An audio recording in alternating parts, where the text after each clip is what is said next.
Hey friend, it's your pal Madge. And this week we're going to look at how things are going around the garden. I have some good news, I have some bad news, but the best news is that we're going to finish filling and planting the terracotta bed back in the corner. So let's go get into it. As you can see, this bed is a big one. It is 2 feet by 8 feet and it's fully 2 feet deep. So to fill it up with soil is going to take a lot more money than I want to spend. So what we did instead is my husband put a bunch of sod on the bottom, grass side down, that he dug up when he was making the kitchen garden beds. And then I put a bunch of wood that I got from my friend's house on top. Next, I think what we're going to do is add some compost and some straw, and then make the top 6 or 8 inches a nice fluffy mix that the plants will be able to grow into. This method that we're using of filling the bottom part of a raised bed with logs is sort of reminiscent of something called a hugelkultur, which is an ancient way of growing that basically you put a bunch of logs and sticks and dead leaves and green stuff like live or recently alive plant material into a mound, you cover it with soil, and then you plant into that soil. You're basically making a compost heap and then planting into the very top of it. That's not quite what we're doing here. I don't really want this bed to get super hot like compost does. I really just want these logs to take up space in my raised bed. And I know that they will break down over time and that they will become a nice organic material to be part of the soil in future seasons. But as they do that breaking down process, from what I have read, there is a risk that they will lock up nitrogen in the soil and make that nitrogen less available to the plants that are growing above it. So that's why I'm adding this compost here, this black cow manure. I don't really think this is a huge risk. We're not like planting a maple tree here that's going to be digging down feet into the earth to try to get nutrients. Our plants that we're going to be digging have much shallower roots, but I'm going to be using this bed for a while. I want all of the layers to be as healthy as possible, so that's why I added the compost. Now I'm adding some straw. And if you'll remember, when we did the raised beds up on my deck, those were only 12 inches deep, but we covered like the first 6 to 8 inches with logs and with straw. And the straw is working out really well up there. It is not only helping insulate the bed, helping it retain water so it doesn't dry out super quickly. It also helps excess water drain through more easily. And this straw is really nice. So I'm adding a nice thick layer to this bed, not only for the benefits that we get from using straw, but also just to take up several inches of space in this bed so that we don't have to make a whole solid foot of soil. This straw was really compacted. It's been out in the rain for a while, so I am punching it. I'm cutting it with my hori-hori knife, and I'm just trying to break it up. You can also see that anytime I even look crossway at this bed, it starts to bend on me. So I don't think that this is actually the greatest raised bed that you can purchase. I think it'll be fine for what I'm going to do with it this season, but I probably would not purchase this brand again. My next step here is to reconstitute some coco coir. This is going to fluff up, and when I put it in the soil, it's going to help make sure that the soil drains really well. It's going to retain a little bit of moisture, so on hot days it won't dry out as quickly. And I think I end up actually reconstituting 6 bricks of coco coir to use in my mix for the soil for the top 8 or 10 inches of this bed.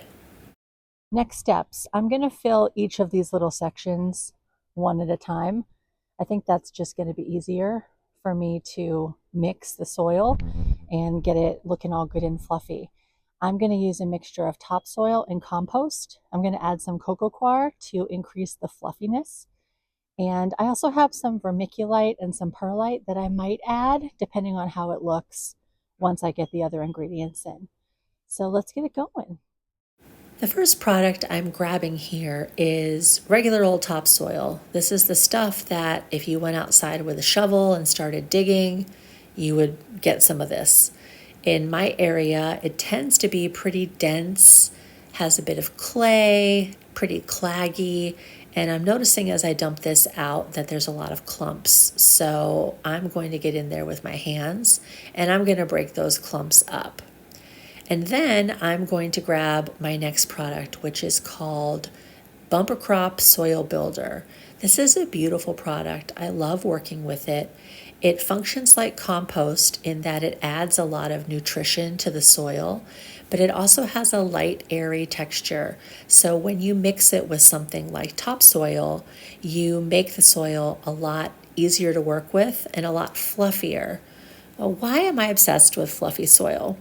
It's because when you put a baby plant into the soil, what that plant wants to do is reach out with its roots and access nutrition. And when the soil is dense, when it's rocky, when it's clay, those little tiny roots don't have the strength to break through it. So the fluffier you can make your soil by adding nice airy things to it, the happier your plants will be.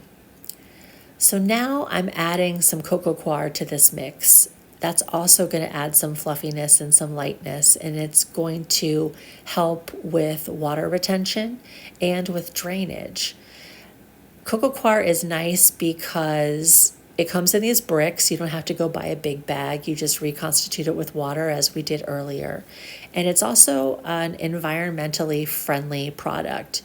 There's another product called peat moss, which serves kind of the same function, but it's not really great for the environment the way that they harvest it. So coco coir is a great alternative.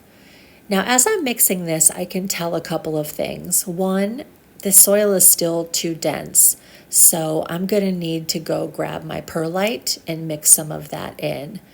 Two, my back is never going to make it through bending over this bed for however long it's going to take me to mix this up. So I am heading out now to grab my perlite and a chair. At this point, I have added in a bunch of topsoil, a bunch of soil builder, several scoops of coco coir, and now I'm pouring in some perlite, which I think is like a volcanic rock. It really lightens the soil up. When you get potting soil at the store and there's those little white pieces in it, that's what this is. And now I'm just going to mix it. And I'm going completely on vibes here. I'm not a soil expert, but what I'm feeling is when I put my hand in the soil, if it doesn't go into the soil easily, if it's getting stuck before I can make it down to the straw layer, then I need to amend it some more and lighten it up some more. I have like an hour of footage of me doing this. And honestly, it was a really fun way to spend a Saturday afternoon. Just playing with soil, vibing with it, sort of intuiting what I think it needs to become really, really nice and luscious for the plants that I'm going to place in it. And yeah, I'm not going to make you watch me do this for an hour, but I will tell you, it took me an hour and it was pretty fun. I am so glad this job is done. I know I was sitting down most of the time, but it still took it out of me. Before we get to planting that bed, I wanted to show you what's going on with some of the other plants around the garden. First off, the sweet peas are climbing the trellis, hopefully flowers soon. But the bed right in front of the sweet peas, I don't know, everything's alive, but it's not exactly thriving. So I'm going to have to figure out how to help these guys. Maybe some earthworm castings. I'm not exactly sure. This is another bed that is kind of a struggle bed. The snapdragons and dahlias that are in the ground here, they're alive, but they're not like the happiest I've ever seen. Maybe it's the weather, maybe it's the soil, but I'm going to try giving them some earthworm castings too and see if they come back to life.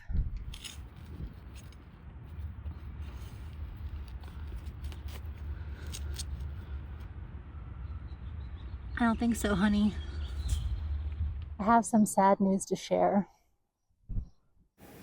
The bare root strawberries that we planted in this green stalk a couple weeks ago together are not doing a damn thing. And there's a couple of strawberries that are growing in this green stalk, and the nasturtiums look great, but yeah, not a whole lot happening over here either. So that's the bad news. The good news is that I can plant other stuff in them. It's still early enough in the season that it'll work out. More good news. We had hella rain last week, and everything in these beds is going off. I'm harvesting a couple little bok choys right now for us to have for our dinner, and they were delicious. So what are we going to plant in here today? I am thinking mostly celosia and zinnias. Zinnias really need it to be hot before they do anything. And I did a little experiment where I had a seedling versus just a direct sown seed, and they turned out to blossom at the same time. They grew at the same rate. So I don't really start zinnias inside anymore. I just wait until it gets nice and warm, and then I direct sow them. All right, so I've got my celosias all laid out, and I am digging them into the soil.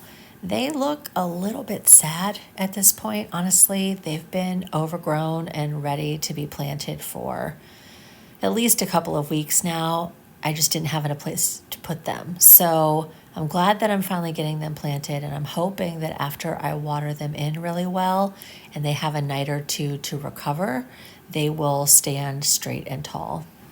In front of the celosia, I am planting a couple of rows of zinnias. In the middle of the bed, I'm planting Queenie Lime series zinnias. These are really beautiful. They are a variety of colors that fade between green, orange, red, pink. Really lovely. And in another part of the bed on the two ends, I'm planting a couple of rows of a new kind of zinnia that I got from Johnny's Seeds called agave. They look really beautiful. Along the back of the bed, I am planting some chocolate cherry sunflowers, which look really fun, and some morning glories that are also called chocolate variety. I think with this bed, I'm really wanting to lean into all the warm pinks, reds, oranges, golds. I think it's going to look really nice. Good morning. It's the next day, and before I sign off for the week, I wanted to show you what's happening with that celosia we planted yesterday. Yesterday, they were looking kind of floppy and tragic, but after a good night of rest and water, they're perking up, like we all do, right? Thanks for spending some time with me this week. It's always nice to see you and to show you what's going on around the garden. Come back next week, and we may have more raised beds. We're going to have some stuff in pots. There will definitely be progress on the things that we already planted together, and I can't wait to show you. I'll see you then. Have a great week.